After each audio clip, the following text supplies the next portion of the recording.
अस्य श्री ब्रह्मरुद्र प्रभृति सुरनरद्वीष शत्रुत्मकस्य विष्णोर्व्यस्ताः समस्ताः सकलगुणनिधिः सर्वदोषोऽव्यपेदः पूर्णानन्दाव्ययो यो गुरुरपि परमश्चिन्तयेदं महन्तम् जन्माद्यस्य यतोऽन्वयादितरतश्चार्तेष्वभिज्ञस्वराट् तेने ब्रह्महृदाय आदिकवये मुह्यन्ति यं सूरयः तेजो वारिमृदां यथा विनिमयो यत्र त्रिसर्गो मृषा धाम्ना स्वेन सदा निरस्तकुहकं सत्यं परं धीमहि निगमकल्पतरोर्गलितं फलं शुकमुखादमृतद्रवसंयुतं पिबत भागवतं रसमालयं मुहुरहो रसिकाः भुवि भावुकाः श्रीशाङ्घ्रिभक्तिं हरिदासदास्यं प्रपन्नमन्त्रार्थदृढैकनिष्ठां गुरो स्मृतिं निर्मलबोधबुद्धिं प्रदेहि मातः परमं पदं श्री धर्मविज्ञानवैराग्यपरमैश्वर्यशालिनः आनन्दतीर्थभगवत्पादान् वन्दे निरन्तरम् नमोऽस्तु तात्विका देवाः विष्णुभक्तिपरायणाः धर्ममार्गे प्रेरयन्तु भवन्तः सर्वदेवैः आपादमौलिपर्यन्तं गुरूणामाकृतिं स्मरेत् तेन विघ्नाः प्रणश्यन्ति सिद्ध्यन्ति च मनोरथाः श्रीगुरुभ्यो नमः। श्रीशुक उवाच यतिर्ययाति संयातिरायति वियतिक्रतिः षडिमेन उषस्यासन्निन्द्रियाणि मदेहिनः स्वस्त्यस्तु सताम् अशेषसन्मङ्गलानि भवन्तु श्लोकैकश्रवणपठनमात्रेण कथाभक्तिश्च श्रोतॄणां निखिलकलिकतकल्मषापनूतनपटुतरे मोक्षाद्यखिलपुरुषार्थसाधनीभूते श्रीमद्भागवते महापुराणे नवमस्कन्धे यत्किञ्चित् पूर्वोक्तप्रमेयानुवादः। हरिः ओम् हरिः ओम् हरिः ओम्। ಶ್ರೀ ಗುರುಭ್ಯೋ ನಮಃ.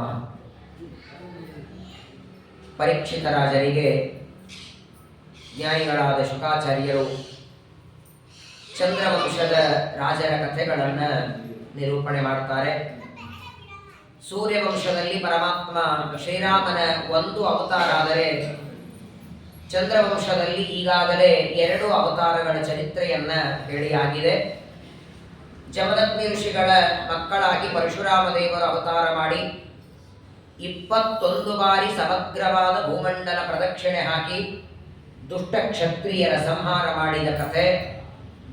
ಇದೇ ಚಂದ್ರವಂಶದಲ್ಲಿ ಧನ್ವರಾಜನ ಮಗನಾಗಿ ಧನ್ವಂತರಿ ಎನ್ನುವ ರೂಪದಲ್ಲಿ ಪರಮಾತ್ಮ ಅವತಾರ ಮಾಡಿದ 2 ದೇವರ ಅವತಾರದ ಕಥೆಗಳನ್ನು ಹೇಳಿ ಚಂದ್ರವಂಶದ ವಿವರಣೆಯನ್ನ ಮಾಡುವಾಗ ಚಂದ್ರನ ಮಗ ಬುಧ, ಬುಧನ ಮಗ ಪುರೂರವ, ಪುರೂರವನಿಗೆ ಆಯು, ಶ್ರುತಾಯು, ಸತ್ಯಾಯು, ಜಯ, ವಿಜಯ ಅನ್ನುವ 6 ಜನ ಮಕ್ಕಳಲ್ಲಿ ಮೊದಲನೆಯವನ ಆಯು ಅಂತಿದ್ದಾನೆ. ಅವನಿಗೆ 6 ಜನ ಮಕ್ಕಳಾಗಿದ್ದಾರೆ. ಅದರಲ್ಲಿ ಮೊದಲನೆಯವನೇ ನಹುಷ. ಈ ನಹುಷ ರಾಜನ ಚರಿತ್ರೆಯನ್ನ ಶುಕಾಚಾರ್ಯರು ಹೇಳ್ತಾರೆ. ನಹುಷನಿಗೆ 6 ಜನ ಮಕ್ಕಳು: ಯತಿ, ಯಯಾತಿ, ಸಂಯಾತಿ, ಆಯತಿ, ವಿಯತಿ, ಕ್ರತಿ. ಈ ನಹುಷ ರಾಜನ ಚರಿತ್ರೆ ಭಾಗವತದಲ್ಲಿ ಎಷ್ಟು ಬರುತ್ತೋ ಅದಕ್ಕಿಂತ ವಿಸ್ತಾರ ಮಹಾಭಾರತದಲ್ಲಿ ಬರುತ್ತೆ. ನಹುಷ ರಾಜನಿಗೆ ತಾತ್ಕಾಲಿಕವಾಗಿ ಸ್ವರ್ಗಲೋಕವನ್ನು ಕೊಟ್ಟಿರ್ತಾರೆ. ಯಾವಾಗ ವೃತ್ರಾಸುರನನ್ನ ಕೊಂದದ್ದಕ್ಕೆ 2ನೇ ಬಾರಿ ಯಾವಾಗ ಬ್ರಹ್ಮಹತ್ಯೆ ಬಂತು ಇಂದ್ರನಿಗೆ, ಮೊದಲನೇ ಬಾರಿ ಬ್ರಹ್ಮಹತ್ಯೆ ವಿಶ್ವರೂಪಾಚಾರ್ಯರನ್ನ ಕೊಂದಾಗ ಬಂದದ್ದು. ಅದನ್ನು ಪರಿಹಾರ ಮಾಡಿಕೊಳ್ಳೋದಕ್ಕೆ ಬ್ರಹ್ಮದೇವರು ಬ್ರಹ್ಮಹತ್ಯೆಯನ್ನ 4 ಭಾಗ ಮಾಡಿದರು. ವಿಶ್ವರೂಪನನ್ನ ಇಂದ್ರ ಕೊಂದಿದ್ದಾನೆ ಅಂತ ಇಂದ್ರನನ್ನ ಕೊಲ್ಲೋ ಮಗ ಬೇಕು ಅಂತ ಪಡಿತಾನೆ. ಆಗ ಹುಟ್ಟಿದವನೇ ವೃತ್ರಾಸುರ. ವೃತ್ರಾಸುರನ ಸಂಹಾರ ಮಾಡಿದ್ದಕ್ಕೆ ಇಂದ್ರನಿಗೆ 2ನೇ ಬಾರಿ ಬ್ರಹ್ಮಹತ್ಯೆ ಬಂತು. ಆ ಸಂದರ್ಭದಲ್ಲಿ ಆ ಬ್ರಹ್ಮಹತ್ಯೆಯನ್ನ ಕಳೆದುಕೊಳ್ಳೋದಕ್ಕೆ ಇಂದ್ರದೇವರು ಮಾನಸ ಸರೋವರದಲ್ಲಿ ತಪಸ್ಸಿಗೆ ಹೋಗ್ತಾರೆ. ಇಂದ್ರದೇವರು ಮಾನಸ ಸರೋವರಕ್ಕೆ ಹೋದಾಗ ಆ ಸಂದರ್ಭದಲ್ಲಿ ಇಂದ್ರನ ಸಿಂಹಾಸನ ಮೇಲೆ ತಾತ್ಕಾಲಿಕವಾಗಿ ನಹುಷನನ್ನ ಕೊಡಿಸ್ತಾರೆ. ತಪಸ್ಸು ಮಾಡಿಕೊಂಡು ಇಂದ್ರದೇವರು ಮರಳಿ ಬರೋವರೆಗೆ ಸಿಂಹಾಸನದ ಮೇಲೆ ಕೂತ್ಕೋ ಅಂತ ನಹುಷನಿಗೆ ಕೂಡಿಸ್ತಾರೆ. ದೇವತೆಗಳಲ್ಲಿ ಒಂದು ನಿಯಮ ಇದೆ, ಯಾವುದೇ ದೇವತಾ ಪದವಿ ಖಾಲಿ ಇದ್ರೆ ಇನ್ಯಾರೋ ದೇವತೆಗಳ ಕೊಡೋ ಹಾಗಿಲ್ಲ. ಇಂದ್ರನ ಪದವಿ, ಇಂದ್ರ ತಪಸ್ಸಿಗೆ ಹೋದಾಗ ಆ ಪದವಿಯಲ್ಲಿ ಬೇರೆಯವರು ಯಾರು ಬರಲಿಲ್ಲ. ತಾತ್ಕಾಲಿಕವಾಗಿ ಪುಣ್ಯ ಸಂಪಾದನೆ ಮಾಡಿಕೊಂಡಿದ್ದ ನಹುಷ.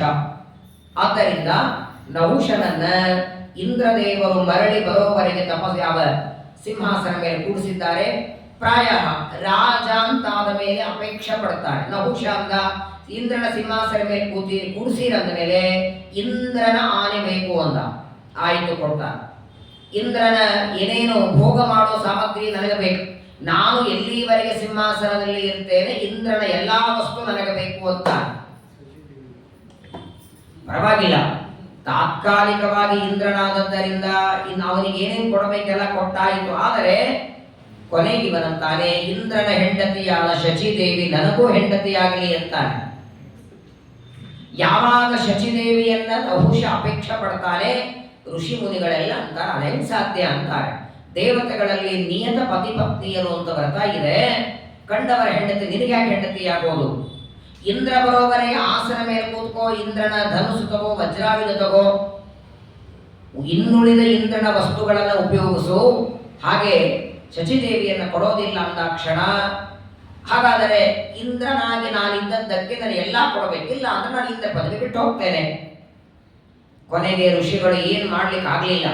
ಶಚಿದೇವಿ ಗೊತ್ತಾಯಿತು, ಯಾವ ನಹುಷ ತನ್ನನ್ನು ಅಪೇಕ್ಷೆ ಪಡ್ತಿದ್ದಾನೆ ಅಂತ ಗೊತ್ತಾದಾಗ ಶಚಿದೇವಿ ಬಂದು ಹೇಳ್ತಾಳೆ, ಒಂದು ಕೆಲಸ ಮಾಡು, ಇವತ್ತಿನವರೆಗೆ ಯಾರೂ ಬರೆದಿರುವ ವಾಹನದಲ್ಲಿ ನೀನು ಬಂದದ್ದಾದರೆ, ಯಾರೂ ಬರದೇ ಇರುವ ವಾಹನದಲ್ಲಿ ಬಂದರೆ ನಾನೇನು ವಿವಾಹ ಮಾಡ್ಕೊಳ್ತೇನೆ ಅಂದಾಕ್ಷಣ ನಹುಷ ವಿಚಾರ ಮಾಡ್ತಾನೆ. ಆನೆ, ಕುದುರೆ, ಪಲ್ಲಕ್ಕಿ ಎಲ್ಲರಲ್ಲಿ ಎಲ್ಲರೂ ಬಂದಿರ್ತಾರೆ. ಋಷಿಗಳ ಹೆಗಲ ಮೇಲೆ ಪಲ್ಲಕ್ಕಿ ಹೊರಿಸಿ ಇವತ್ತಿನವರೆಗೆ ಯಾರು ಬಂದಿಲ್ಲ, ಇದು ಮೊದಲನೇ ಸಲ ನಾನು ಮಾಡೋದು ಅಂತ ಹೇಳಿ 4 ಜನ ಋಷಿಗಳನ್ನ ಕರೆದು ಪಲ್ಲಕ್ಕಿ ತಗೊಂಡು ನಡೀರಿ ಎಂದ. ಅದರಲ್ಲಿ ಮುಂಭಾಗದಲ್ಲಿ ಅಗಸ್ತ್ಯರಿದ್ದಾರೆ, ಮಹಾ ತಪಸ್ವಿಗಳು. ಯಾವ ಋಷಿಗಳನ್ನ ಪ್ರತಿನಿತ್ಯದಲ್ಲಿ ತರ್ಪಣ ಕೊಟ್ಟು ಋಷಿಗಳ ಅನುಗ್ರಹ ಪಡಿಬೇಕು, ಅವರ ಹೆಗಲ ಮೇಲೆ ಪಲ್ಲಕ್ಕಿಯನ್ನು ಕೊಟ್ಟು ತಾನು ಕೂತಿದ್ದಾನೆ ನಹುಷ. ನಡೀರಿ ಅಂತಾನೆ, ನಾನು ಇಂದ್ರನ ಹೆಂಡತಿಯಾದ ಶಚಿದೇವಿಯನ್ನು ವಿವಾಹ ಆಗಬೇಕು, ನೀವೆಲ್ಲರೂ ನಡೀರಿ ಅಂದಾಕ್ಷಣ ಸರಿ ಅಂತ ಹೊರಟಿರ್ತಾರೆ. ಆ ಸಂದರ್ಭದಲ್ಲಿ ಆ ಪಲ್ಲಕ್ಕಿಯಲ್ಲಿ ಕೂತ್ಕೊಂಡು ಹೋಗುವಾಗ ಮುಂಭಾಗದಲ್ಲಿ ಅಗಸ್ತ್ಯರು, ಪಾಪ ಸ್ವಲ್ಪ ಕುಳ್ಳ ಇರ್ತಾರೆ, ಆ ಅಗಸ್ತ್ಯರನ್ನ ಕಾಲಿನಿಂದ ಒದಿತಾರೆ. ವಾಸ್ತವಿಕವಾಗಿ ಭಾಗವತ ಹೇಳುವುದು, ಅಗಸ್ತ್ಯರು ಇವನ್ ಜೊತೆಗೆ ಮಾತಾಡುವಾಗ ಅಗಸ್ತ್ಯರು ಮಾತಾಡಲಿಲ್ಲ, ಹೋಗ್ತಾ ಇರುವಾಗ ಮೆಲ್ಲನೆ ಹೋಗ್ತಿದ್ರು. ಸರ್ಪ ಸರ್ಪ ಬೇಗ ಬೇಗ ನಡೀರಿ ಅಂತ, ಸರ್ಪಣ ಅಂದ್ರೆ ವೇಗ ನಡೆಯೋದು, ಬೇಗ ಬೇಗ ನಡೀರಿ ಅಂತ ಕಾಲಿನಿಂದ ಒದಿತಾನೆ. ಹಾಗಾಗಿ ಅಗಸ್ತ್ಯರು ಶಾಪ ಕೊಟ್ಟರು ಅಂತ ಭಾಗವತ ಹೇಳುತ್ತದೆ. ಆದರೆ ಮಹಾಭಾರತ ಹೇಳುತ್ತದೆ ಶಾಪ ಕೊಟ್ಟದ್ದು ಅಗಸ್ತ್ಯರಲ್ಲ, ಅಗಸ್ತ್ಯರ ಜಟೆಯಲ್ಲಿರುವಂತಹ ಭೃಗು ಋಷಿಗಳು.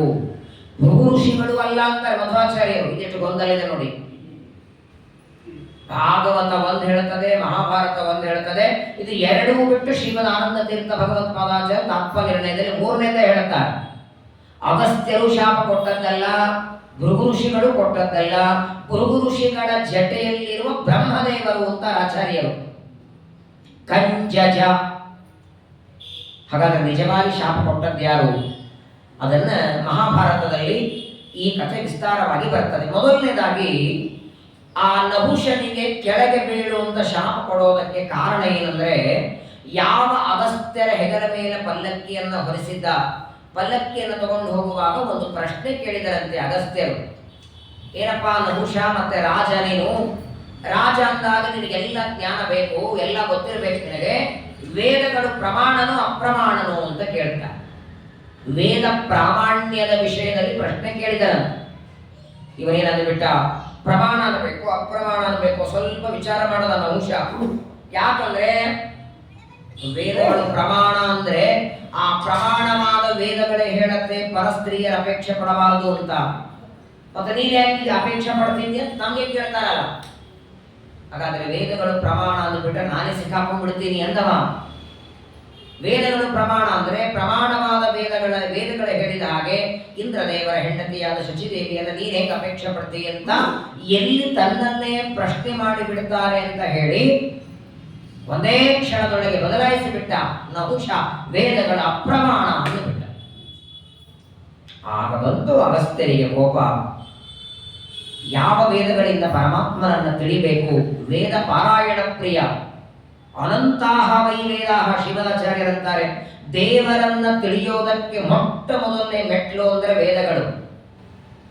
ವೇದಗಳ ಜ್ಞಾನ ಇಲ್ಲ ಅಂದ್ರೆ ದೇವರ ಜ್ಞಾನ ಇಲ್ಲ. ವೇದದ ನಂತರ ವೇದಾಂತ ಬರ್ತದೆ. ಬ್ರಹ್ಮಸೂತ್ರಗಳೋ ಉಪನಿಷತ್ತುಗಳೋ ಭಗವದ್ಗೀತೆಯೋ ಅನಂತರ. ಮೊದಲಿದ್ದದ್ದು ಅಪೌರುಷೇಯ ವೇದ ದೇವರನ್ನ ತಿಳಿಸೋದಕ್ಕೆ. ಆ ವೇದಗಳೇ ಅಪ್ರಮಾಣ ಅಂತಿ. ನೀನು ರಾಜ ಆಗೋದಕ್ಕೆ ಲಾಯಕ್ಕಿಲ್ಲ ಅಂತ. ಅದು ಇಂದ್ರ ಪದವಿಯಲ್ಲಿ ಕೂಡೋದಕ್ಕೆ ನೀ ಅರ್ಹ ಅಲ್ಲ. ಕೆಳಗೆ ಹಾವಾಗಿ ಅಜಗರ ಸರ್ಪನಾಗಿ ಬೀಳು.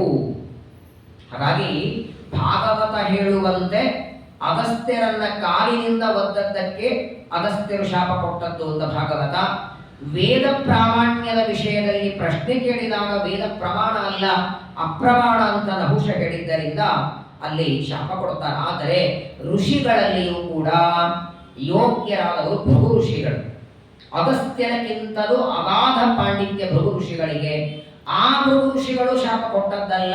ಭೃಗು ಋಷಿಗಳಲ್ಲಿ ಅಂತರ್ಯಾಮಿಯಾಗಿರುವ ಬ್ರಹ್ಮದೇವರು ಶಾಪ ಕೊಡ್ತಾರೆ, ಅಜಗರ ಸರ್ಪಾಗಿ ಕೆಳಗೆ ಬೀಳು. ಇವತ್ತು ನೋಡಿ ಶೇಷದೇವರ ಹಬ್ಬ. ಇವತ್ತು ನಾಗ ಚತುರ್ಥಿ. ಇವನು ಒಂದು ಹಾವಾಗಿ ಬಿದ್ದಿದ್ದಾನೆ, ಅಜಗರ ಸರ್ಪನಾಗಿ. ಬಹಳ ದೊಡ್ಡ ಹಾವದು. ಒಬ್ಬ ಮನುಷ್ಯನನ್ನ ಸಂಪೂರ್ಣ ನುಂಗಿ ಹಾಕಿ ಬಿಡುತ್ತದೆ, ಅಷ್ಟು ದೊಡ್ಡ ಹಾವು.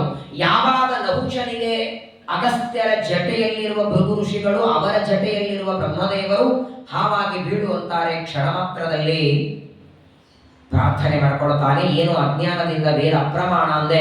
ವಾಸ್ತವಿಕ ವೇದ ಪ್ರಮಾಣವೇ.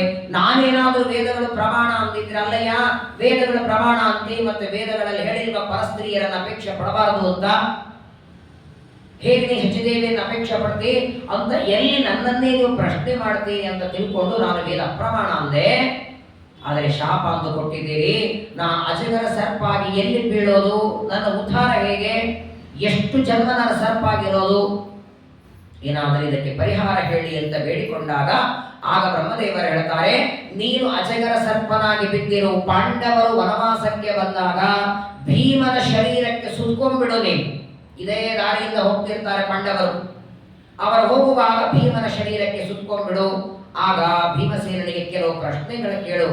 ಭೀಮ ಉತ್ತರ ಕೊಡೋದಿಲ್ಲ. ಧರ್ಮರಾಜ ಎಲ್ಲ ಪ್ರಶ್ನೆಗಳಿಗೆ ಉತ್ತರ ಕೊಡುತ್ತಾನೆ. ಆಗ ನಿನಗೆ ಶರೀರದಿಂದ ಮೋಕ್ಷವಾಗತ್ತೆ.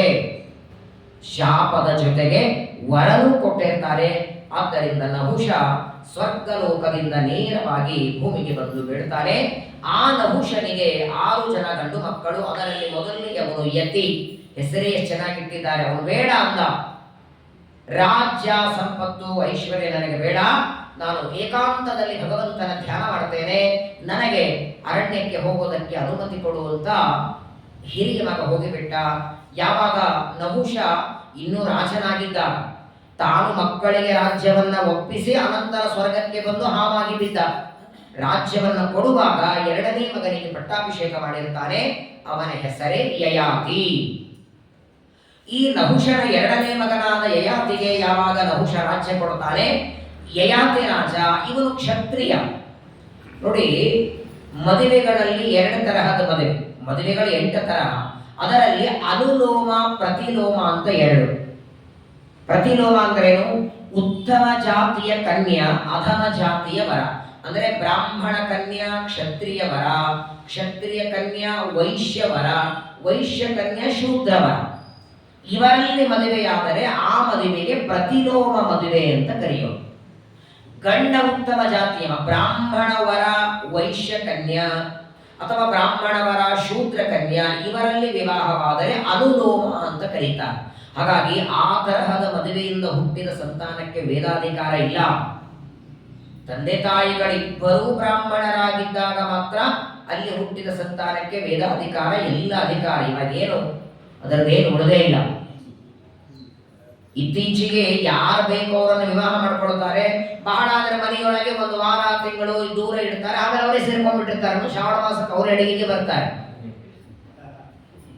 ಏನ್ ಮಾಡ್ತಾರೆ ಹೇಳಿ? ಅತ್ತೆ ಮಾವ ಮಗ ಮಾಡ್ಕೊಂಡ್ಬರ್ತಾನೆ, ಯಾವುದೋ ಇತರ ಜಾತಿ ಕನ್ಯೆಗೆ ಎಷ್ಟು ದಿನ ಅಂತ ದೂರ ಮಾಡ್ತಾರೆ. ಮಗನ ಹೊರಗೆ ಹಾಕ್ಲಿಕ್ಕಾಗಲ್ಲ, ಇರೋದೇ ಒಂದ್ ಮನೆ. ಬಹಳ ಅಂದ್ರೆ ಒಂದು ವಾರ ಮೇಲ್ಗಡೆ ಇರ್ತಾರೆ, ಬಹಳ ಅಂದ್ರೆ ಒಂದು 4 ದಿನ ದೂರ ಮಾಡ್ತಾರೆ. ಬಹಳ ಏನ್ ಮಾಡ್ಲಿಕ್ಕೆ ಆಗೋದಿಲ್ಲ. ಈಗ ಇನ್ನೂ ಹೊಸದಾಗಿದೆ, ಯಾವ ಜಾತಿಯ ಕನ್ಯಾ ಮಾಡ್ಕೊಂಡು ಬಂದ್ರು ಒಂದ್ಸಲ ಸ್ವಾಮಿಗಳಿಂದ ಮುದ್ರಾ ಕೊಡಿಸ್ಬಿಟ್ರೆ ಆಯ್ತು.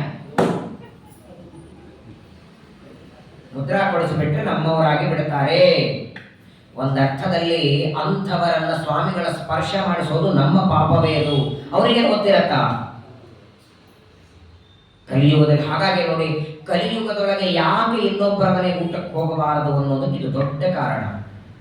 ಇವತ್ತಿಗೂ ಅನೇಕ ಜನ ಯಾರ ಮನೆಗೆ ಹೋಗಲ್ಲ ಅಂದ್ರೆ ಅವ್ರ ಮನೆಯಲ್ಲಿ ಯಾರ ಕಡೆಗೆ ಕೂಡ್ತಾರೋ ಗೊತ್ತಿಲ್ಲ. ಅವ್ರ ಮನೆಯಲ್ಲಿ ಯಾರು ಯಾವ ಜಾತಿ ವಿವಾಹ ಮಾಡಿದ್ರು ಯಾರನ್ನು ಕೇಳಲಿಕ್ಕೆ ಹೆಂಗಾಗತ್ತೆ? ಯಾರು ನೀವು ಊಟಕ್ಕೆ ಕರೆದ್ರೆ ಈ ಮನೆಯಲ್ಲಿ ಯಾರಾದ್ರೂ ಅಂತರ್ಜಾತಿ ವಿವಾಹ ಮಾಡ್ಕೊಂಡಿದ್ದವರಿದ್ದಾರೆ ಅಂತ ಕೇಳ್ತೀರಾ? ಅದರ ಬಗ್ಗೆ ನಾವು ಎಲ್ಲಿ ಬರಲ್ಲ ಅಂತ ಹೇಳೋದೇ ಉತ್ತಮ ಅನ್ನೋದಕ್ಕಾಗಿಯೇ ಯತಿಗಳು ಪ್ರತ್ಯೇಕವಾಗಿ ಒಂದು ತಮ್ಮ ಪಾಕವನ್ನ ಚಿಕ್ಕ ನೈವೇದ್ಯ ಅಂತ ಬಂದದ್ದು. ಇಲ್ಲಿ ಪರೀಕ್ಷಿತ ಒಂದು ಪ್ರಶ್ನೆ ಕೇಳ್ತಾನೆ ಶುಕಾಚಾರ್ಯರಿಗೆ. ಅಲ್ಲ ಸ್ವಾಮಿ, ನಹುಷ ಕ್ಷತ್ರಿಯ, ಇದೆಲ್ಲ ಸೂರ್ಯಚಂದ್ರ ವಂಶ ರಾಜರ ಕತೆ. ರಾಜರು ಕ್ಷತ್ರಿಯರು. ನಹುಷನ ಮಗನಾದಂತಹ ಯಯಾತಿ ರಾಜ ಶುಕ್ರಾಚಾರ್ಯರ ಮಗಳಾದ ದೇವಯಾನಿಯನ್ನ ವಿವಾಹ ಮಾಡಿಕೊಂಡದ್ದು ಹೇಗೆ? ಶುಕ್ರಾಚಾರ್ಯ ಬ್ರಾಹ್ಮಣರಲ್ಲವೇ? ಬ್ರಾಹ್ಮಣ ಕನ್ಯಾ ಕ್ಷತ್ರಿಯ ವರ, ಇದು ಪ್ರತಿಲೋಮ ಮದುವೆ ಆಯಿತು. ಇದು ಹೆಂಗ್ ಸಾಧ್ಯ? ತಮ್ಮ ಮಗಳಾದ ದೇವಯಾನಿಯನ್ನ ಶುಕ್ರಾಚಾರ್ಯರು ಒಬ್ಬ ಕ್ಷತ್ರಿಯರಿಗೆ ಕೊಡೋದಕ್ಕೆ ಒಪ್ಕೊಂಡಾದರೆ ಹೇಗೆ? ಅವರ ಮದುವೆ ಹೇಗಾಯಿತು ಅಂತ ಪರೀಕ್ಷಿತರ ಕೇಳ್ತಾರೆ. ಯಾಕಂದ್ರೆ ನಹುಷ ಯಾವಾಗ ಸ್ವರ್ಗದಿಂದ ಶಾಪದಿಂದ ಕೆಳಗೆ ಬೀಳ್ತಾನೆ, ಯಾವಾಗ ಯಯಾತಿ ರಾಜ ಸಮಗ್ರವಾದ ಭೂಮಿಯನ್ನ ಆಳ್ತಾನೆ, ಆ ಯಯಾತಿಯಿಂದಲೇ ಮುಂದೆ ಚಂದ್ರವಂಶ ಬರಬೇಕು. ಆದರೆ ಯಯಾತಿಗೆ ಬ್ರಾಹ್ಮಣರಾದ ದೇವಯಾನಿಯ ವಿವಾಹ ಹೇಗೆ ಅಂತ ಪ್ರಶ್ನೆ. ಈಗಾಗಲೇ ಶುಕ್ರಾಚಾರ್ಯರ ಮಗಳು ದೇವಯಾನಿ, ಶುಕ್ರಾಚಾರ್ಯರ ಹೆಂಡತಿ ಹೆಸರೇನು? ಪಂಚಮಸ್ಕಂದ ಭಾಗವತ ಹೇಳುವಾಗ ನಾನು ಹೇಳಿನಿ. ಪಂಚಮಸ್ಕಂದ ಭಾಗವತ ಹೇಳುವಾಗ ಪ್ರಿಯವ್ರತ ರಾಜ ಸ್ವಯಂಭುವ ಮನುವಿನ 2 ಗಂಡು ಮಕ್ಕಳಲ್ಲಿ ಪ್ರಿಯವ್ರತ ಉತ್ತಾನಪಾದ ಅನ್ನೋರಲ್ಲಿ ಪ್ರಿಯವ್ರತ 2ರನ್ನ ಮದುವೆ ಮಾಡಿಕೊಂಡಿರ್ತಾನೆ. ಮೊದಲನೇ ಹೆಂಡತಿಯಲ್ಲಿ ಪ್ರಿಯವ್ರತನಿಗೆ 7 ಜನ ಮಕ್ಕಳಾಗ್ತಾರೆ. 2ನೇ ಹೆಂಡತಿಯಲ್ಲಿ ಒಬ್ಬ ಮಗಳಾಗ್ತಾಳೆ. ಆ ಮಗಳನ್ನೇ ಶುಕ್ರಾಚಾರ್ಯ ಕೊಟ್ಟು ವಿವಾಹ ಮಾಡಿರ್ತಾರೆ. ಪ್ರಿಯವ್ರತ ಮಹಾರಾಜನ ಮಗಳು ಊರ್ಜಸ್ವತಿ. ಪಂಚಮಸ್ಕಂದ ಭಾಗವತದಲ್ಲಿ ಈ ಮಾತು ಹೇಳಿ, ಆ ಪ್ರಿಯವ್ರತನ ಮಗಳಾದ ಊರ್ಜಸ್ವತಿಯನ್ನ ವಿವಾಹ ಮಾಡಿಕೊಂಡದ್ದರಿಂದ ಶುಕ್ರಾಚಾರ್ಯರಿಗೆ ಅಲ್ಲಿ ಹುಟ್ಟಿದ ಮಗಳು ದೇವಯಾನಿ. ದೇವಯಾನಿ ಶುಕ್ರಾಚಾರ್ಯರ ಬ್ರಾಹ್ಮಣರು. ಆ ದೇವಯಾನಿ ಕ್ಷತ್ರಿಯನಾದ ನಹುಷನ ಮಗನಾದ ಯಯಾತಿಗೆ ಹೆಂಗೆ ವಿವಾಹ ಆಯಿತು ಅಂತ ಪರೀಕ್ಷಿತರು ಪ್ರಶ್ನೆಯನ್ನ ಕೇಳಿದಾಗ ಇದರ ಹಿಂದೆ ಒಂದು ದೊಡ್ಡ ಇತಿಹಾಸ ಇದೆ, ಒಂದು ಕಥೆ ಇದೆ ಅಂತಾರೆ ಶುಕಾಚಾರ್ಯರು. ರಾಜನ್ಯ ವಿಪ್ರಯೋಗಸ್ಮಾತ್ ವಿವಾಹ ಪ್ರಾತಿಲೋಮಕ. ಏನಾಯ್ತಂದ್ರೆ ಒಂದು ಸಲ ಹಿಂದೆ ಶುಕ್ರಾಚಾರ್ಯರು ಎಲ್ಲ ರಾಜರಿಗೆ ಪುರೋಹಿತರು, ಕುಲ ಪುರೋಹಿತರಾಗಿದ್ದರು. ಇವತ್ತು ಇವರ ಮನೆಯಲ್ಲಿ ಪೌರೋಹಿತ್ಯ ಮಾಡಿಸಿದ್ರೆ ನಾಳೆ ಅವರ ಮಕ್ಕಳು ಮೊಮ್ಮಕ್ಕಳು ಅವರನ್ನೇ ಕಲಿಬೇಕು. ಆಚಾರ್ಯರನ್ನ ಪುರೋಹಿತರನ್ನ ಚೇಂಜ್ ಮಾಡೋ ಹಾಗಿಲ್ಲ. ಹಾಗಾಗಿ ಆನುವಂಶಿಕವಾಗಿ ವಂಶ ಪರಂಪರೆಯಿಂದ ಪೌರೋಹಿತ್ಯ ಮಾಡಿಸ್ತಾ ಇದ್ರು. ಎಲ್ಲ ದೈತ್ಯರಿಗೆ ಪುರೋಹಿತರು ಶುಕ್ರಾಚಾರ್ಯರು. ಒಂದು ಸಲ ವೃಷಪರ್ವ ಅಂತ ಒಬ್ಬ ರಾಜ ತನ್ನ ಮನೆಯಲ್ಲಿ ಒಂದು ದೊಡ್ಡದಾದ ಯಜ್ಞ ಶುಕ್ರಾಚಾರ್ಯರನ್ನ ಕರೀತಾನೆ. ಮಂತ್ರಪೂರ್ವಕವಾಗಿ ಯಜ್ಞವೆಲ್ಲ ಆದ ಮೇಲೆ ವೃಷಪರ್ವ ರಾಜ ಅಂತಾನೆ, ಸ್ವಾಮಿ ಹೇಗೋ ಪುರೋಹಿತರು ಯಾರು ಕರೀತಾರೆ ಅವರ ಮನೆಗೆ ಹೋಗಿ ನೀವು ಮಾಡಿಸ್ಬೇಕು. ನಿಮಗೆ ಅಂತ ಪ್ರತ್ಯೇಕವಾಗಿ ಇರೋದಕ್ಕೆ ಕಷ್ಟ. ಒಂದು ಕೆಲಸ ಮಾಡಿ, ನನ್ನ ರಾಜ್ಯದಲ್ಲೇ ಇದ್ದು ಬಿಡಿ ಅಂತ. ಆಗಾಗ ನೀವು ಬರೋದು ಬೇಡ, ನಿಮ್ಮ ಊಟದ ವ್ಯವಸ್ಥೆ ಮಾಡ್ತೇನೆ, ನಿಮ್ಗೆ ಏನು ಬೇಕೋ ಎಲ್ಲ ವ್ಯವಸ್ಥೆ ಮಾಡ್ತೇನೆ. ಒಬ್ಬ ಬ್ರಾಹ್ಮಣನಿಗೆ ರಕ್ಷಣೆ ಮಾಡಿದ ಪುಣ್ಯ ಬರ್ತದೆ, ನನ್ನ ರಾಜ್ಯದಲ್ಲೇ ಇರಬೇಕು ಅಂತ ಶುಕ್ರಾಚಾರ್ಯರನ್ನ ವೃಷಪರ್ವರಾಜ ಬೇಡಿಕೊಂಡಾಗ ಶುಕ್ರಾಚಾರ್ಯ ಅಂತಾರೆ, ನಾನೇನು ಇರೋದಕ್ಕಿದ್ದೇನೆ, ನಾನು ನಿನ್ನ ರಾಜ್ಯದಲ್ಲಿ ಇರೋದಕ್ಕೆ ನನ್ನ ಮಗಳು ಒಪ್ಪಿದ್ರೆ ಇರ್ತೇನೆ. ಮಗಳ ಮೇಲೆ ತುಂಬಾ ಪ್ರೀತಿ ಅವಳಿಗೆ. ದೇವಯಾನಿ ಕೇಳ್ತಾರೆ ಶುಕ್ರಾಚಾರ್ಯರು, ದೇವಯಾನಿ ಅಂತ ಎಲ್ಲಾದರೇನು ಇರೋದು, ಅವಶ್ಯವಾಗಿ ನಿಮ್ಮ ಪೌರೋಹಿತ್ಯಕ್ಕೆ ಅನುಕೂಲ ಆಗೋದಾದರೆ ವೃಷಪರ್ವರಾಜನ ಮನೆಯಲ್ಲಿ ಇರೋಣ ಅಂತ. ಸರಿ ಅಂತ ರಾಜ್ಯದಲ್ಲಿ ಶುಕ್ರಾಚಾರ್ಯರಿಗೆ ಇರೋದಕ್ಕೆ ಒಂದು ವ್ಯವಸ್ಥೆಯನ್ನ ಮಾಡಿದ್ದ. ಆ ಕಾಲಕ್ರಮೇಣ ಏನಾಯಿತು ಅಂದ್ರೆ, ಶುಕ್ರಾಚಾರ್ಯರ ಮಗಳು ದೇವಯಾನಿ, ವೃಷಪರ್ವರಾಜನ ಮಗಳು ಶರ್ಮಿಷ್ಠ, ಅವರಿಬ್ಬರಲ್ಲಿ ಗೆಳತನಾಯಿತು. ಒಂದೇ ರಾಜ್ಯದಲ್ಲಿ ಇದ್ದದ್ದರಿಂದ ರಾಜನ ಮಗಳಿಗೂ ಅಲ್ಲಿ ಪೌರೋಹಿತ್ಯ ಮಾಡಿಸುವ ಆಚಾರ್ಯರ ಮಗಳಿಗೂ ಗೆಳತನಾಯಿತು. ಪರಸ್ಪರವಾಗಿ ಮಾತುಕತೆ, ಒಳ್ಳೆ ಸ್ನೇಹ ಬೆಳೆಯಿತು. ಒಂದು ದಿನ ಈ ವೃಷಪರ್ವನ ಮಗಳು ಶರ್ಮಿಷ್ಠ, ಶುಕ್ರಾಚಾರ್ಯರ ಮಗಳು ದೇವಯಾನಿ ಉದ್ಯಾನಕ್ಕೆ ಬಂದಿದ್ದಾರೆ, ಹೂವಿನ ತೋಟಕ್ಕೆ ಬಂದಿದ್ದಾರೆ. ಒಳ್ಳೆ ರಮ್ಯವಾದಂತಹ ಉದ್ಯಾನದಲ್ಲಿ ಓಡಾಡ್ತಾ ಇರುವಾಗ ಒಂದು ಸರೋವರ ನೋಡುತ್ತಾರೆ. ಎಲ್ಲ ಗೆಳತಿಯರು, ದೇವಯಾನಿ ಬಂದಿದ್ದಾಳೆ, ವೃಷಪರ್ವನ ಮಗಳು ಶರ್ಮಿಷ್ಠ, ಜೊತೆಗೆ ಅನೇಕ ಗೆಳತಿಯರು, ಎಲ್ಲರ ಹತ್ರ ಸ್ನಾನ ಮಾಡೋಣ. ಆ ಸರೋವರ ನೋಡಿ ಸ್ನಾನ ಮಾಡುವ ಅಪೇಕ್ಷೆ ಆಯಿತು. ತಮ್ಮ ಬಟ್ಟೆಗಳೆಲ್ಲ ತೆಗೆದಿಟ್ಟಿದ್ದಾರೆ, ಸ್ನಾನ ಮಾಡುತ್ತಿದ್ದಾರೆ. ಇವರು ಸ್ನಾನ ಮಾಡುವ ಸಂದರ್ಭದೊಳಗೆ ಆಕಾಶದಲ್ಲಿ ರುದ್ರದೇವರು ಹೊರಟಿದ್ದಾರೆ ನಂದಿ ವಾಹನರಾಗಿ. ರುದ್ರದೇವರು ಸಂಚಾರ ಮಾಡ್ತಾ ಇರುವಾಗ ಸ್ನಾನ ಮಾಡುವಂತ ಇವರೆಲ್ಲ ವಿಚಾರ ಮಾಡ್ತಾರೆ. ವೃಕ್ಷಂ ವಿಚಿಂತಂ ವ್ರಜಂತಂ ಗಿರಿಶಂ ಸಹ ದೇವ್ಯಾ ವಶೇ ಸ್ಥಿತಂ. ನಾವು ಈ ತರಹ ಸ್ನಾನ ಮಾಡ್ತಾ ಇರೋದನ್ನ ರುದ್ರದೇವರು ನೋಡಿದ್ರೆ ಶಾಪ ಕೊಡ್ತಾರೆ. ಅವರು ಇಲ್ಲಿಂದ ಹೋಗೋದರ ಒಳಗಾಗಿ ಬೇಗ ಬಟ್ಟೆ ಹಾಕೊಂಡು ಅವರಿಗೊಂದು ನಮಸ್ಕಾರ ಮಾಡೋಣ ಅಂತ ಸ್ನಾನ ಮಾಡುವ ಆ ಎಲ್ಲ ಸ್ತ್ರೀಯರು ವೇಗವಾಗಿ ಮೇಲೆ ಬಂದು ಗಡಿಬಿಡಿಯೊಳಗೆ ಬಟ್ಟೆ ಹಾಕುವಾಗ ಏನಾಗುತ್ತೆ, ವೃಷಪರ್ವರಾಜನ ಮಗಳಾದ ಶರ್ಮಿಷ್ಠ ದೇವಯಾನಿ ಬಟ್ಟೆ ಹಾಕೋತ ಒಂದೇ ಕಡೆ ಇಟ್ಟಿದ್ದಾರೆ. ರುದ್ರದೇವರು ಹೊರಟಿದ್ದಾರೆ. ಅವಸರ, ಯಾವುದು ತನ್ನ ಬಟ್ಟೆ ಯಾವುದು ದೇವಯಾನಿಯ ಬಟ್ಟೆ ಅಂತ ಗುರುತಿಸ್ಲಿಕ್ಕೆ ಆಗಲಿಲ್ಲ. ವೇಗವಾಗಿ ಬಟ್ಟೆ ಹಾಕೊಂಡಿದ್ದಾರೆ. ರುದ್ರದೇವರಿಗೆ ನಮಸ್ಕಾರವನ್ನು ಮಾಡುತ್ತಾರೆ. ರುದ್ರದೇವರ ಪ್ರಯಾಣ ಮುಂದೆ ಹೊರಟಿತು. ಆದರೆ ಆ ದೇವಯಾನಿ ನೋಡ್ತಾಳೆ, ನನ್ನ ಬಟ್ಟೆ ಹೇಗೆ ಹಾಕೊಂಡೆ ಅಂತ ಸಿಟ್ಟು ಬಂತವಳಿಗೆ. ಏನಿತ್ತು, ನಾನು ಆಚಾರ್ಯರ ಮಗಳು ಅಂತಾಳೆ ದೇವಯಾನಿ. ನೋಡಿ, ನಮ್ಮ ಬಟ್ಟೆ ಯಾರ್ಯಾರೋ ತಗೊಂಡಿರ್ತಾರೆ, ನಮ್ಮ ಪಂಚೆ ಎಲ್ಲೆಲ್ಲೋ ಹೋಗಿರ್ತದೆ. 10 ಜನ ಪರವಾಗಿ ನಾವೇನಂತೀವಿ, ಬೇಕಾದ ಸ್ನಾನ ಮಾಡಿ ಕೊನೆ ತಂದಿಲ್ಲೇ ಒಣಾಕ್ರೆ ಅಂತೆ ಬಟ್ಟೆ, ಕೊನೆಗೆ ನಾವು ಸಿಕ್ಕರೆ ಸಾಕು ಅನ್ನೋರು ನಾವು. ಆದ್ರೆ ಹಿಂದೆ ಹಾಗಿರ್ಲಿಲ್ಲ. ಒಂದು ಬಟ್ಟೆಯ ವಿಷಯದಲ್ಲಿ ಜಗಳ ಶುರುವಾಯಿತು. ನೋಡಿ, ದೇವಯಾನಿ ಅಂತಾಳೆ, ನಾನು ಆಚಾರ್ಯರ ಮಗಳು, ಪೌರೋಹಿತ್ಯರ ಮಗಳು ನಾನು. ಒಂದು ನಾಯಿ ಬಂದು ಮನೆಯ ಪದಾರ್ಥ ಮುಟ್ಟಿದ್ರೆ ಹೇಗೆ ಮೈಲಿಗೆ ಆಯಿತೋ ಹಾಗೆ ನನ್ನ ಬಟ್ಟೆ ಮುಟ್ಟಿಗೆ ಮೈಲಿಗೆ ಮಾಡಿದಿ. ಆಗ ಬಂತು ನೋಡಿ, ನಾಯಿ ಅಂದಲ್ಲ. ಶರ್ಮಿಷ್ಠ ಅಂತಾಳೆ, ಏನೋ ಅವಸರದಲ್ಲಿ ರುದ್ರದೇವರು ಹೋಗ್ತಾ ಇರುವ ಸಂದರ್ಭದಲ್ಲಿ ಬಟ್ಟೆ ಹಾಕೊಂಡೆ, ತಪ್ಪಾಗಿದೆ ನನ್ನಿಂದ. ಇವಾಗ ನನ್ನ ಬಟ್ಟೆ ಹಾಕೋ, ಮನೆಗೆ ಹೋದ ಮೇಲೆ ಇದನ್ನು ಬೇಕಾದ್ರೆ ಒಗೆದು ಕೊಡ್ತೇನೆ, ಬೇಡ ಅಂದ್ರೆ ಹೊಸಾದ ತರಿಸ್ಕೊಡ್ತೇನೆ. ರಾಜನ ಮಗಳಗಳು. ಇಷ್ಟು ಸರಳವಾಗಿ ಮುಗಿಬೇಕಾಗಿತ್ತಲ್ವ ಜಗಳ ಇದು. ನಮ್ಮ ಕಡೆ ಎಲ್ಲ ಉತ್ತರ ಕರ್ನಾಟಕ ಜಗಳ ಕೇಳಿರ ನೀವು?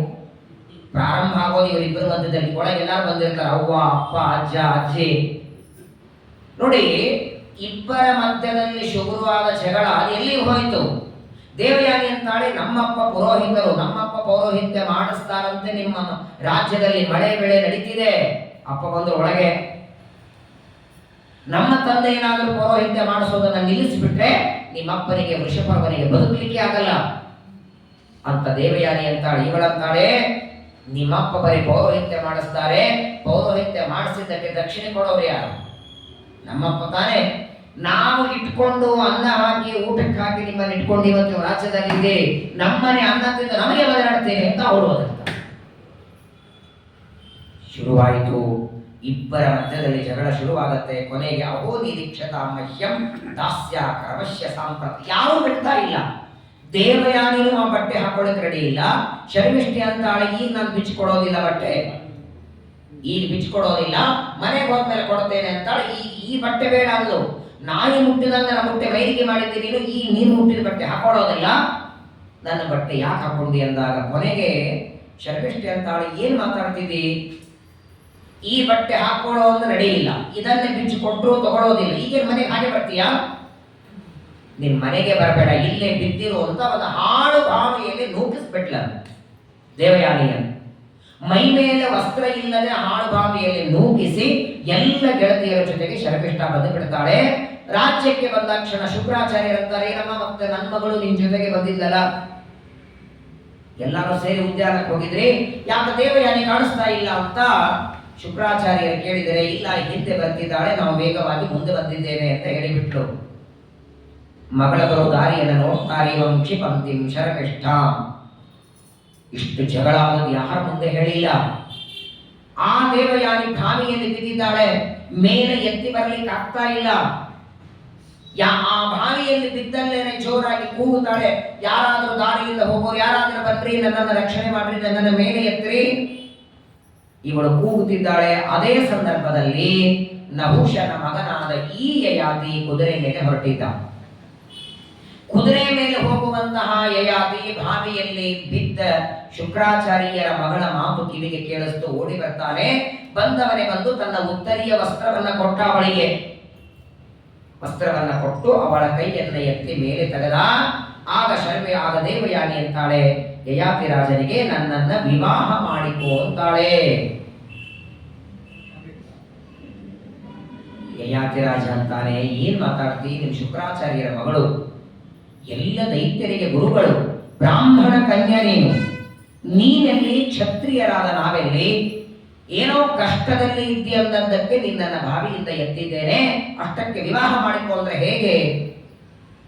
ದೇವಯಾನಿ ಎಂದು ತ್ವಂ ವೀರಮಾಹೋ ನಾಶೋಸಿ ಪ್ರೇಮ ನಿರ್ಭರಯಾಗಿರ ರಾಜಂ ಸ್ವಯಾ ಗೃಹೀತೋ ಮೇ ಪಾಣಿಹಿ ಪುರಂಜಯ. ದೇವಯಾನಿ ಅಂತಾಳೆ, ನನ್ನನ್ನು ವಿವಾಹ ಮಾಡ್ಕೊಂಡ್ರೆ ಯಾಕೆ ಬೇಡ ಅಂತ, ವಿವಾಹಕ್ಕೆ ಇನ್ನೊಂದು ಹೆಸರೇ ಪಾಣಿಗ್ರಹಣ. ಮತ್ತೆ ಇವಾಗ ನೀನೇನ್ ಮಾಡಿದೆ? ಬಾವಿಯಲ್ಲಿ ಬಿದ್ದ ನನ್ನನ್ನ ಕೈ ಕೊಟ್ಟು ಮೇಲೆ ತಗೊಂಡಿಲ್ಲ, ಪಾಣಿಗ್ರಹಣ ಆಯ್ತೋ ಇಲ್ಲೋ?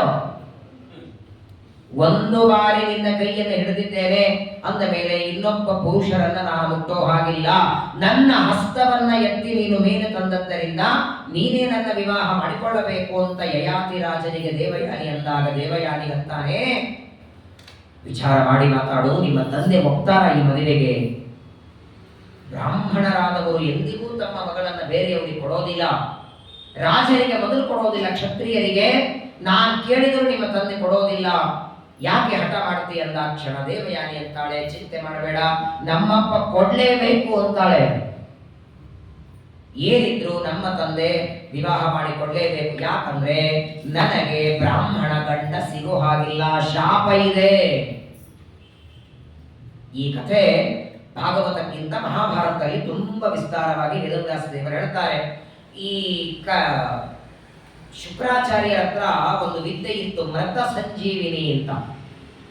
ಅನೇಕ ಯುದ್ಧ ಪ್ರಸಂಗದಲ್ಲಿ ಕೇಳಿರ್ತೇವೆ, ದೈತ್ಯರು ಯುದ್ಧದಲ್ಲಿ ದೇವತೆಗಳಿಂದ ಸತ್ತೋದರೆ ಮತ್ತೆ ಕ್ಷಣದಲ್ಲಿ ಎದ್ದು ಮತ್ತೆ ಯುದ್ಧಕ್ಕೆ ಬರಬೇಕಾಗ, 1000 ಜನರನ್ನು ಕೊಂದ್ರೆ ಮತ್ತೆ 1000 ಜನ ಎದ್ದು ಬರಬೇಕು.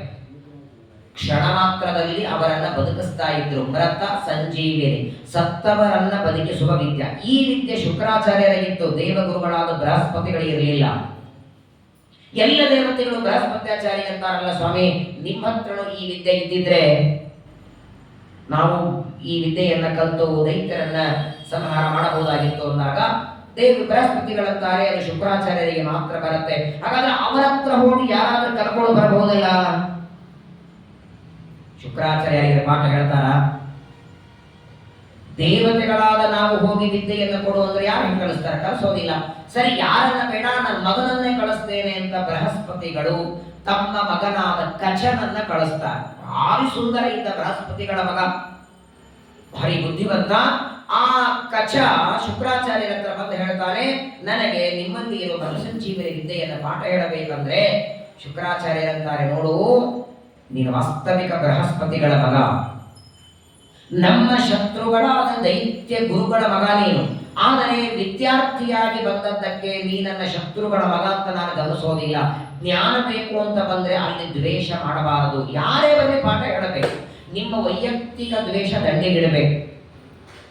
ಯಾಕಂದ್ರೆ ತನ್ನಲ್ಲಿ ಇರುವ ಜ್ಞಾನವನ್ನ ಉಪದೇಶ ಮಾಡಲಿಲ್ಲ ಅಂದ್ರೆ ಜನ್ಮಾಂತರದಲ್ಲಿ ಬ್ರಹ್ಮರಾಕ್ಷಸ ಆಗ್ತಾನೆ. ರುದ್ರದೇವರು ಪಾರ್ವತಿಗೆ ಹೇಳ್ತಾರೆ ಉಮಾಮಹೇಶ್ವರ ಸಂವಾದದಲ್ಲಿ, ಜನ್ಮಾಂತರದಲ್ಲಿ ಬ್ರಹ್ಮರಾಕ್ಷಸನಾಗಿ ಅರಣ್ಯದಲ್ಲಿ ಓಡಾಡ್ತಾನಂತೆ. ಹಾಗಾಗಿ ವಿದ್ಯಾಭ್ಯಾಸಕ್ಕೆ ಯಾರೇ ಬಂದು ಪ್ರಶ್ನೆ ಕೇಳಿದರೂ ಆ ವ್ಯಕ್ತಿಯ ಜೊತೆಗೆ ನಿಮಗೆ ನೂರಾರು ಸೆಟ್ಟು ದ್ವೇಷಗಳಿರಲಿ, ಅದೆಲ್ಲ ದಂಡಿಗೆ, ಅದನ್ನು ಆಮೇಲೆ ಮಾಡಿ. ನೀವು ಪಾಠಕ್ಕೆ ಬಂದಾಗ ನಿಮ್ಮಲ್ಲಿರೋ ವಿದ್ಯೆಯನ್ನು ಪಾಠ ಹೇಳಬೇಕು. ಹಾಗಾಗಿ ಮೃತ ಸಂಜೀವಿನಿ ವಿದ್ಯೆಯನ್ನು ಆ ಕಚನಿಗೆ ಶುಕ್ರಾಚಾರ್ಯರು ಪ್ರತಿನಿತ್ಯ ಪಾಠ ಮಾಡಬೇಕಂತ. ಅವನು ಮಹಾಬುದ್ಧಿವಂತ, ಬೃಹಸ್ಪತಿಗಳ ಮಗ ಅವನು. ಕೆಲವೇ ದಿನಗಳಲ್ಲಿ ಶುಕ್ರಾಚಾರ್ಯರಲ್ಲಿ ಇರುವ ಮೃತ ಸಂಜೀವಿನಿ ವಿದ್ಯೆಯನ್ನು ಓದಿದ.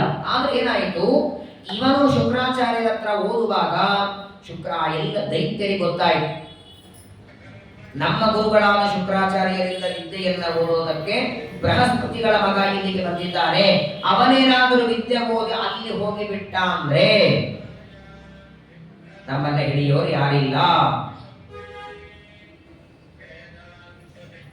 ಹಾಗಾಗಿ ಏನಾದರೂ ಮಾಡಿ ಆ ವಿದ್ಯೆಯನ್ನ ಓದಿಕೊಂಡು ಕಚ ಅಲ್ಲಿ ಹೋಗದೇ ಇದ್ದಾಗ ಮಾಡಬೇಕು ಅಂತ ಏಕಾಂತದಲ್ಲಿ ರಾತ್ರಿ ಹೊತ್ತು ಮಲಗಿದಾಗ ಎಲ್ಲ ದೈತ್ಯರು ಸೇರಿ ಕಚನನ್ನ ಕೊಂದಾಕಿಬಿಟ್ರು.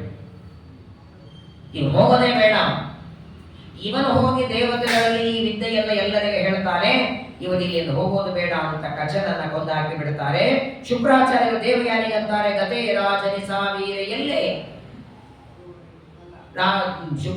ಕಚ ಅಭ್ಯಾಸಕ್ಕೆ ಪಾಠಕ್ಕೆ ಬಂದಿಲ್ಲ, ಎಲ್ಲಿದ್ದಾರೆ ನೋಡು ಅಂತ ದೇವಯಾನಿಯನ್ನ ಶುಕ್ರಾಚಾರ್ಯ ಕಳಿಸ್ತಾರೆ. ಹುಡುಕ್ತಾ ಹುಡುಕ್ತಾ ಬಂದಂತೆ ಅರಣ್ಯದಲ್ಲಿ ನೋಡ್ತಾರೆ, ಕೊಂದು ಹಾಕಿಬಿಟ್ಟಿದ್ದಾರೆ ಕಚನನ್ನ. ದೇವಯಾನಿ ಬಂದು ತಂದೆಯಾದ ಶುಕ್ರಾಚಾರ್ಯ ಹೇಳಿದರೆ, ಹೇಗೋ ಮೃತ ಸಂಜೀವಿನಿ ವಿದ್ಯೆ ಬರ್ತಿತ್ತಲ್ಲ ಅವರಿಗೆ, ಆ ವಿದ್ಯೆಯ ಪ್ರಭಾವದಿಂದ ಮತ್ತೆ ಬದುಕಿಸಿದ್ರೆ ಅವನನ್ನು. ಶುಕ್ರಾಚಾರ್ಯರು ಮಂತ್ರವಿದ್ಯೆಯ ಪ್ರಭಾವದಿಂದ ಕಚನನ್ನ ಬದುಕಿಸಿದ ಮೇಲೆ ಆಗ ಹೇಳ್ತಾರೆ ಶುಕ್ರಾಚಾರ್ಯರು, ನೋಡಪ್ಪ ಇಷ್ಟು ವರ್ಷ ಓದಿದ್ದೆಲ್ಲ ಸಾಕು, ಇನ್ನು ಹೊರಡು ಒಂದು ಇಲ್ಲಿಂದ. ಯಾಕಂದ್ರೆ ನೀನು ಬೃಹಸ್ಪತಿಗಳ ಮಗ ಅಂತ ಗೊತ್ತಾಗಿ ಈಗಾಗಲೇ ನಿನ್ನನ್ನ ಒಂದು ಬಾರಿ ಕೊಲ್ಲೋದಕ್ಕೆ ದೈತ್ಯರೆಲ್ಲ ಪ್ರಯತ್ನ ಮಾಡಿದ್ದಾರೆ.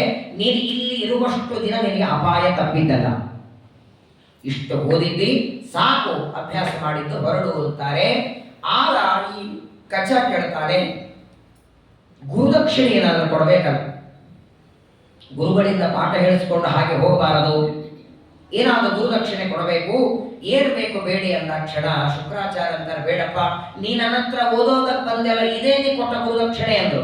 ನಿನಗೆ ಮನಸ್ಸು ತುಂಬಿ ಪಾಠ ಹೇಳಿದ್ದೇನೆ, ನನಗಿದೇ ಸಂತೋಷ ಆಗಿದೆ, ಗುರುದಕ್ಷಿಣೆನ ಬೇಡ. ಇಲ್ಲ ನೀವೇನಾದ್ರೂ ಬೇಡಬೇಕು, ನಾನು ಗುರುದಕ್ಷಿಣೆ ಕೊಡದೆ ಹೋಗೋದಿಲ್ಲ ಅಂತ. ಹಾಗಾದ್ರೆ ಒಂದು ಕೆಲಸ ಮಾಡೋಣ, ನನ್ನ ಮಗಳಿಗೆ ಕೇಳ್ತೇನೆ, ಅವಳಿಗೆ ಏನ್ ಬೇಕಾದ್ರೆ ಕೊಡು ಅಂತ ಶುಕ್ರಾಚಾರ್ಯರು ದೇವಯಾನಿಗೆ ಹೇಳ್ತಾರೆ. ದೇವಯಾನಿಗೆ ಬಂದು ಕೇಳ್ತಾನೆ, ಮತ್ತೆ ಗುರುಗಳು ಗುರುದಕ್ಷಿಣೆಯನ್ನ ಕೇಳು ಅಂದಿದ್ದಾರೆ, ನೀವೇನ್ ಬೇಡಿದ್ದು ಕೊಡ್ತೇನೆ ಅಂದಾಗ ದೇವಯಾನಿ ಅಂತಾಳೆ, ನೀನು ಗುರುದಕ್ಷಿಣೆ ಕೊಡೋದಾದ್ರೆ ನನ್ನ ವಿವಾಹ ಮಾಡಿಕೋ ಅಂದವು. ನಮ್ಮ ತಂದೆಯಿಂದ ನೀನು ಅಧ್ಯಯನ ಮಾಡಿದ ವಿದ್ಯೆ ನಿನಗೆ ಚೆನ್ನಾಗಿ ಉಳಿಬೇಕು ಅಂತಾದರೆ ವಿವಾಹ ಮಾಡಿಕೋ ಅಂದಾಕ್ಷಣ ಕಚ ಹಿಂದೆ ಸರಿತಾನೆ. ಏನಾದರೂ ಸರಿ, ಗುರುಪುತ್ರಿಯನ್ನ ತಂಗಿ, ಗುರುಗಳನ್ನ ತಂದೆ ಸಮಾನ ಅಂತ ತಿಳ್ಕೊಳ್ಬೇಕು, ಗುರುಪುತ್ರಿಯನ್ನ ವಿವಾಹ ಮಾಡ್ಕೊಳ್ಬಾರದು. ಅಷ್ಟಕ್ಕೂ ಇವತ್ತಿನವರೆಗೆ ನಿನ್ನನ್ನು ಆ ದೃಷ್ಟಿಯಿಂದ ನೋಡಿದ್ದಲ್ಲ, ನಾನು ಗುರುದ್ರೋಹ ಮಾಡ್ದಂಗಾಗತ್ತೆ. ಇನ್ನು ಬೇರೆ ಏನಾದರೂ ಗುರುದಕ್ಷಿಣೆ ಕೊಡ್ತೇನೆ, ನಾನು ವಿವಾಹ ಮಾಡ್ಕೊಳ್ಳೋದಿಲ್ಲ. ಇಲ್ಲ, ನೀನು ವಿವಾಹ ಮಾಡ್ಕೊಳ್ಳೇಬೇಕು ಅಂತಾಳೆ. ಕೊನೆಗೆ ಸಿಟ್ಟು ಬಂತವಳಿಗೆ. ಸಿಟ್ಟಿನಿಂದ ದೇವಯಾನಿ ಶಾಪ ಕೊಡ್ತಾಳೆ ಕಚನಿಗೆ, ಇವತ್ತಿನಿಂದ ನಮ್ಮ ತಂದೆಯಿಂದ ಓದಿದ ವಿದ್ಯೆಯೆಲ್ಲ ಮರ್ತು ಹೋಗಲಿ, ನಾನು ವಿವಾಹ ಮಾಡಿಕೊ ಅಂತ ನಿನ್ನನ್ನು ಬೇಡಿಕೊಂಡ್ರು ಮಾಡಿಕೊಳ್ಳದೇ ಇದ್ದದ್ದರಿಂದ ನೀನು ಗಳಿಸಿದ ವಿದ್ಯೆಯೆಲ್ಲ ಮರ್ತೋಗಲಿ ಅಂತ ಶಾಪ ಕೊಟ್ಟಾಕ್ಷಣ ಆ ಸಂದರ್ಭದಲ್ಲಿ ಇವನಿಗೂ ಕೋಪ ಬಂತು, ನಂದೇನು ತಪ್ಪಿದೆ, ಗುರುಪುತ್ರಿ ನಿನ್ನನ್ನು ವಿವಾಹ ಬೇಡ ಅಂದದ್ದಕ್ಕೆ ನನಗೆ ಪೀಡೆ ಕೊಟ್ಟದ್ದರಿಂದ ನಾನು ತಿರುಗಿ ಶಾಪ ಕೊಡುತ್ತೇನೆ, ನಿನಗೆ ಬ್ರಾಹ್ಮಣ ವರನೇ ಸಿಗೋದು ಬೇಡ, ಏನಾದರೂ ನಿನಗೆ ಕ್ಷತ್ರಿಯರ ಜೊತೆಗೆ ವಿವಾಹ ಆಗಲಿ. ಈ ಶಾಪದ ವಾರ್ತೆಯನ್ನ ಯಯಾತಿರಾಜನಿಗೆ ಬಂದು ಎಲ್ಲ ಹೇಳ್ತಾಳೆ. ಕಾಮೋಸ್ಯ ಕ್ರಿಯತಾಂ ರಾಜನ್ ಏನಾಂ ತ್ಯಕ್ತುಮಿಹೋತ್ಸಹೆ. ಆದ್ದರಿಂದ ನನಗೆ ಕಚನ ಶಾಪ ಇದ್ದದ್ದರಿಂದ ಯಾವತ್ತಾದರೂ ಕ್ಷತ್ರಿಯ ವರನೇ ಸಿಗಬೇಕು, ನೀನೇ ನನ್ನ ಪಾಣಿಗ್ರಹಣವನ್ನ ಮಾಡಿಕೋ ಅಂತ ಆ ಯಯಾತಿರಾಜನಿಗೆ ಎಲ್ಲ ವೃತ್ತಾಂತವನ್ನ ಹೇಳಿದಾಗ ಯಯಾತಿರಾಜ ಅಂತಾನೆ, ಸರಿ ಮೊದಲು ಹೋಗಿ ನಿಮ್ಮ ತಂದೆಗೆ ಹೇಳು, ಶುಕ್ರಾಚಾರ್ಯರು ಈ ಮದುವೆಗೆ ಒಪ್ಪಿಕೊಂಡ್ರೆ, ಯಾಕಂದ್ರೆ ಕನ್ಯಾದಾನ ಅವ್ರು ಮಾಡಬೇಕು, ಅವರು ಈ ವಿವಾಹಕ್ಕೆ ಒಪ್ಪಿಕೊಂಡ್ರೆ ನಾನು ಅವಶ್ಯವಾಗಿ ಮಾಡ್ಕೊಳ್ತೇನೆ ಅಂತ ಇಷ್ಟು ಮಾತುಕತೆ ಆಯಿತು. ಬಾವಿಯಿಂದ ದೇವಯಾನಿಯನ್ನ ಮೇಲೆ ಎತ್ತಿದ. ಅವರ ಜೊತೆಗೆ ಮಾತುಕತೆಯಾಯಿತು. ದೇವಯಾನಿ ಮನೆಗೆ ಬರ್ತಾಳೆ. ಶುಕ್ರಾಚಾರ್ಯ ಬಾಗಿಲಲ್ಲೇ ಕೂತಿದ್ದಾರೆ. ಯಾಕಿಷ್ಟೊತ್ತಾದ್ರೂ ಮಗಳು ಬಂದಿಲ್ಲ ಅಂತ ಬರ್ತಾ ಬರ್ತಾ ಮಗಳ ಕಣ್ಣಲ್ಲಿರುವ ನೀರು ನೋಡಿ ಏನಾಯಿತು ಅಂತ ಕೇಳ್ತಾಳೆ. ಎಲ್ಲ ವಿಚಾರ ಹೇಳ್ತಾಳೆ. ತನಗಾದ ಅವಮಾನ, ತನಗೆ ಆ ಶರ್ಮಿಷ್ಠೆ ಮಾಡಿದ್ದು, ಬಾವಿಯಲ್ಲಿ ನುಗ್ಗಿಸಿದ್ದು ಎಲ್ಲ ಹೇಳಿ ದೇವಯಾನಿ ಅಂತಾಳೆ, ಇನ್ನೊಂದು ಕ್ಷಣ ಈ ರಾಜ್ಯದಲ್ಲಿ ನಾವಿರೋದು ಬೇಡ, ನಮ್ಮ ಮನೆಗೆ ನಾವು ಹೋಗೋಣ, ನಡೀರಿ. ಸ್ವಾನಾಂ ತತ್ ಸಂಕಟಂ ವೀಕ್ಷ್ಯ ತದರ್ಥಸ್ಯ ಚ ಗೌರವಂ ದೇವಯಾನಿ ಪರ್ಯಚರ ಸ್ತ್ರೀ ಸಹಸ್ರೇಣ ದಾಸಿವದ್. ಶುಕ್ರಾಚಾರ್ಯರನ್ನ ದೇವಯಾನಿ ಹೇಳ್ತಾಳೆ, ಇವತ್ತಿಲ್ಲಿ ಇರೋದು ಬೇಡ. ಏನಿದ್ರು ನೋಡಿ, ಮಗಳ ಮೇಲೆ ಎಷ್ಟು ವ್ಯಾಮೋಹ ಅಂದ್ರೆ ಮಗಳ ಹೇಳಿದ್ದ ಆಯಿತು ಅಂದು ಬಿಡ್ತಾರೆ ಶುಕ್ರಾಚಾರ್ಯ. ತಂದೆ ಮಗಳು ರೆಡಿಯಾಗಿದ್ದಾರೆ, ಬ್ಯಾಗ್ ಪ್ಯಾಕ್ ಮಾಡ್ಕೊಂಡು ಹೊರಟಿದ್ದಾರೆ. ವೃಷಪರ್ವನಿಗೆ ಗೊತ್ತಾಯಿತು. ನೋಡಿ, ಒಬ್ಬ ಮನೆಗೆ ಬಂದ ಬ್ರಾಹ್ಮಣ ಅವ್ರ ಕೆಲಸ ಮುಗಿದ್ಮೇಲೆ ಹೋಗೋದ್ರೆ ತಪ್ಪಲ್ಲ. ಕೋಪದಿಂದ ಹೋದ್ರೆ, ಒಬ್ಬ ಬ್ರಾಹ್ಮಣ ಸಿಟ್ಟು ಮಾಡಿಕೊಂಡು ಹೋದ ಅಂದ್ರೆ 21 ತಲೆ ನರಕದಲ್ಲಿ ಬೀಳ್ತವಂತ. ಹಾಗಾಗಿ ಮನೆಗೆ ಬಂದ ಬ್ರಾಹ್ಮಣ ಕೋಪ ಮಾಡಿಕೊಳ್ಳದೆ ಇರೋ ನೋಡಬೇಕು. ವೃಷಪರ್ವ ಒಂದು ಕಾಲಿಗೆ ಬೀಳ್ತಾನೆ. ನೀವು ಬೇಕಾದ್ರೆ ನಗನಗತ ಆನಂದದಿಂದ ರಾಜ್ಯದಿಂದ ಹೋದ್ರೆ ಸಮಸ್ಯೆ ಇಲ್ಲ. ಏನೋ ಕೋಪ ಮಾಡ್ಕೊಂಡಿದ್ದೀರಿ, ಏನೋ ಮನಸ್ತಾಪ ಆಗಿದೆ, ಏನಾಗಿದೆ, ಯಾಕೆ ಬಿಟ್ಟು ಹೋಗ್ತಿದ್ದೀರಿ ಅಂತ ಶುಕ್ರಾಚಾರ್ಯರ ಪಾದಗಳಿಗೆ ಬಿದ್ದು ಕೇಳಿಕೊಳ್ತಾನೆ. ಶುಕ್ರಾಚಾರ್ಯರಂತಾರೆ, ನೋಡು, ಅರಣ್ಯದಲ್ಲಿ ಏನಾಗಿದೆ ಗೊತ್ತಿಲ್ಲ, ನನ್ನ ಮಗಳಿಗೂ ನಿನ್ನ ಮಗಳಿಗೂ ಜಗಳ ಆಗಿದೆ, ನನ್ನ ಮಗಳು ಇರೋದಿಲ್ಲ ಅಂತಾಳೆ, ಮಗಳು ಎಲ್ಲಿರ್ತಾಳೋ ಅಲ್ಲಿ ನಾನಿರ್ಬೇಕು, ಅವಳಿಗೆ ಇಲ್ಲಿರೋದಕ್ಕೆ ಇಷ್ಟ ಇಲ್ಲ, ನಾನು ಹೊರಡುತ್ತೇನೆ ಅಂದಾಕ್ಷಣ ಏನಾಗಿದೆ ಎಲ್ಲ ವೃತ್ತಾಂತವನ್ನ ತಿಳ್ಕೊಂಡ ವೃಷಪರ್ವರಾಜನಿಗೆ ಗೊತ್ತಾಗಿ ರಾಜ ಕಾಲಿಗೆ ಬೀಳ್ತಾನೆ.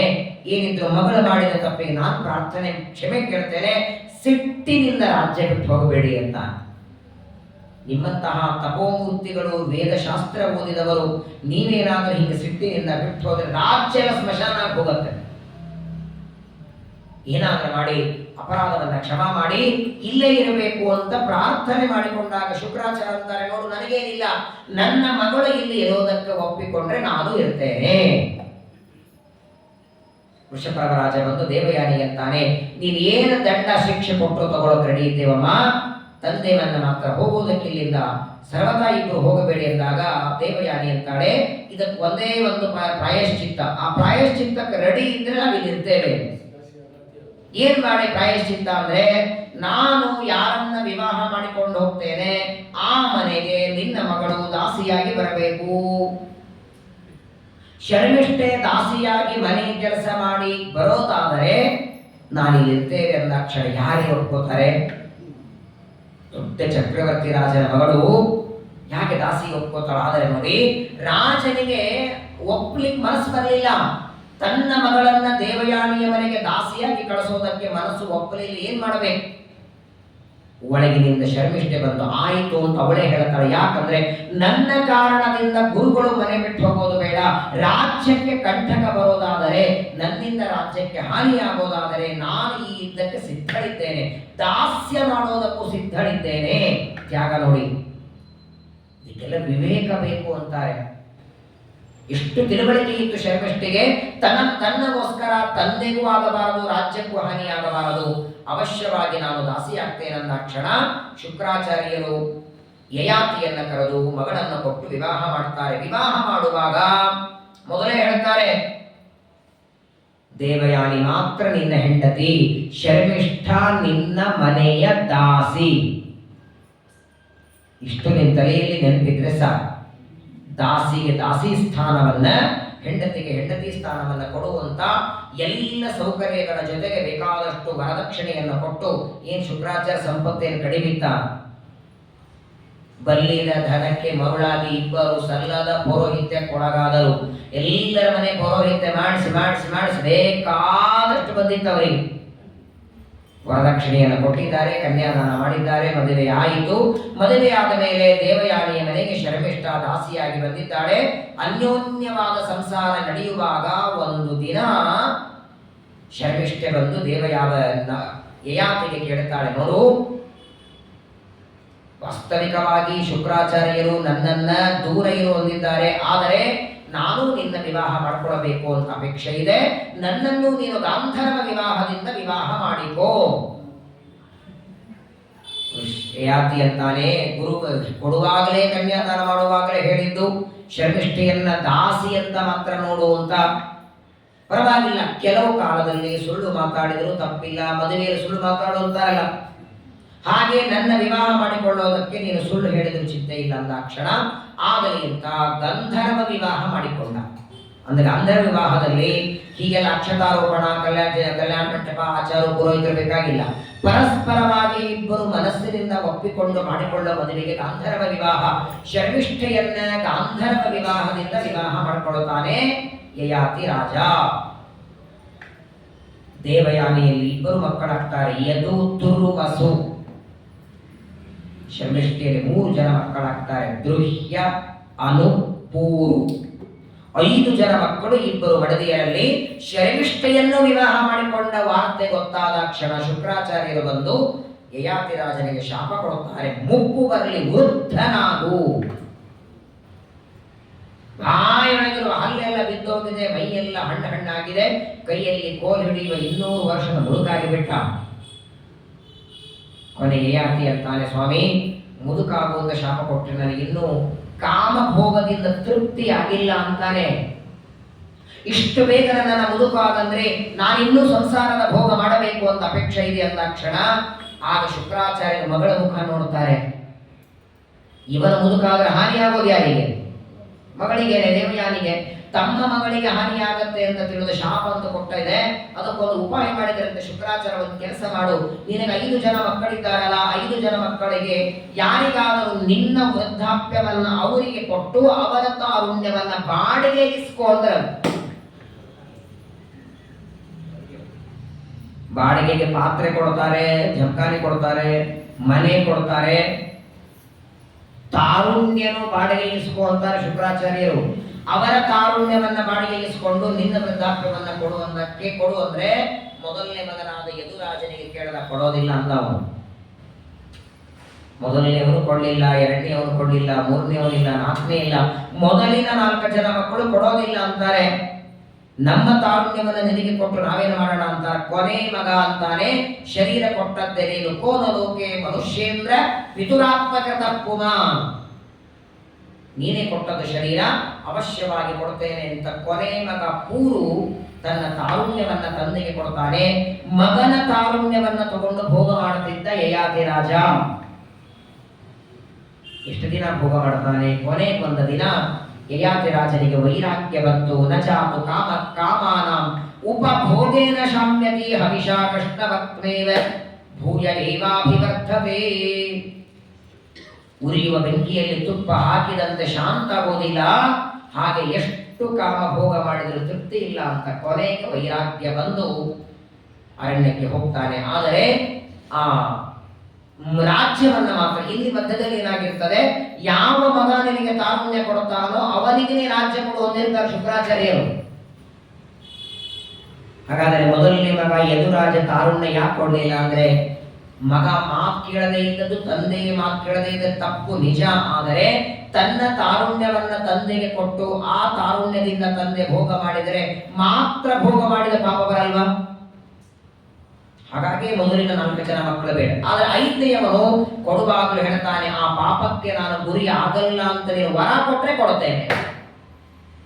ಹಾಗಾಗಿ ಕೊನೆ ಮಗ ಕೊಡುತ್ತಾನೆ. ಕೊನೆಗೆ ಸಮಗ್ರವಾದ ರಾಜ್ಯವನ್ನ ನಹುಷ ರಾಜ ತನ್ನ ಯಯಾತಿ ರಾಜ ತನ್ನ ನಂತರದಲ್ಲಿ ಶರ್ಮಿಷ್ಠೆಯಲ್ಲಿ ಹುಟ್ಟಿದಂತಹ ಪೂರ್ವಿಗೆ ಕೊಡುತ್ತಾನೆ.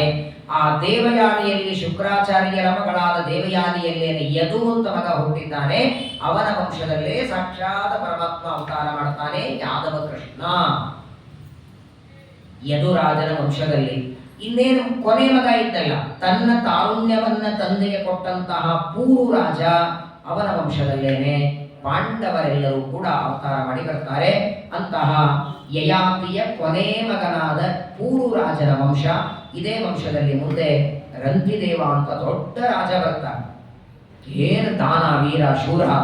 ಆ ರಂತಿ ರಾಜನ ಕಥೆ, ದುಷ್ಯಂತರೇ ಶಕುಂತಲ ದುಷ್ಯಂತ ರಾಜ, ಅವರ ಮಗ ಭರತ, ಅವರ ಕಥೆ ಮುಂದೆ ವೇದವ್ಯಾಸದೇವರ ಅವತಾರ ಆಗುತ್ತೆ ಇದೇ ಚಂದ್ರವಂಶದಲ್ಲಿ.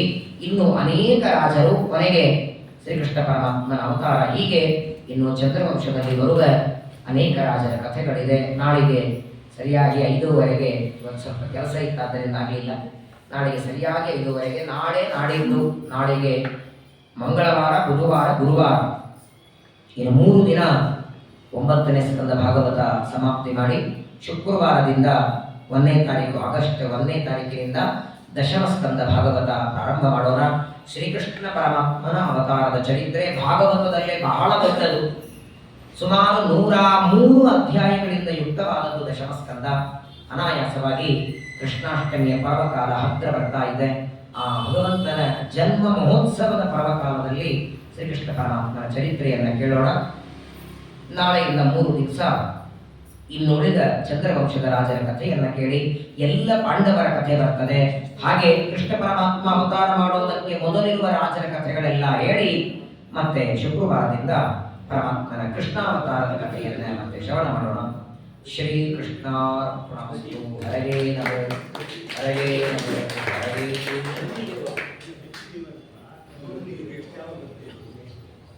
ಯದಕ್ಷರಪದಂ ಪೃಷ್ಟಂ ಮಾತ್ರಾಂ ವಿರಚ್ಯಯತ್ ಭವೇತ್ ತತ್ಸರ್ವಂ ಕ್ಷುದ್ರನಾಂದೇ.